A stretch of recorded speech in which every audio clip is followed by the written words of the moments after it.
चतुर गावलाय हातात. आज कुणाला ठेवत नाही. आता कापतोच कुणाला गावल त्याला कापतो, ठेवत नाही आज. डबा घेऊन आलो भायाचा. म्हणलं अडकाव इथं अडकून इथनं परत मोटर चालू करा जायचं होतं.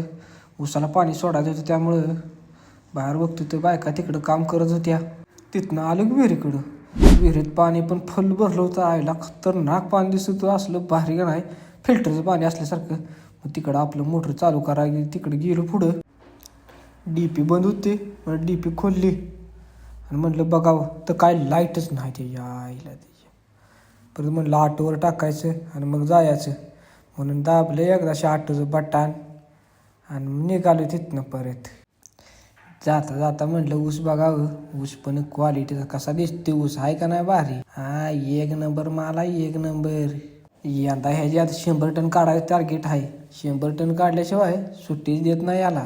तिथनं परत आलो ट्रॅक्टरजवळ. बरं दिवस झालं ट्रॅक्टरला पण काय काम नव्हतं. म्हटलं बसावं ट्रॅक्टरमध्ये वाईस. मग काय चढलो वर आणि बसलो की.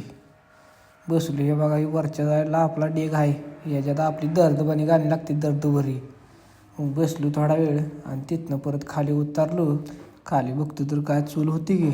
मग म्हटलं जरा बघावं जवळनं जाऊन. चूल बाग भिजल म्हणून वरनं झाकून बिकून ठेवलं होतं अण्णाने.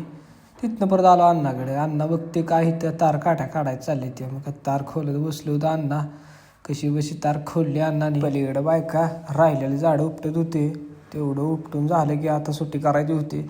मग तिथनं परत म्हणलं जरा पिरवीकडे फेरा टाकावा. मग आलो पिरूकडं वाय जरा बघितलं इकडं कसं चाललंय वातावरण सगळं. मग तिथनं म्हणलं आता जायचं घरी. मग निघालो घराकडे. थोडं रस्त्यात नुसता चिकलच की राडा कुठं पडतो काय करतो वाटत भ्या वाटत तसं हळूहळू करून आलो पुढं.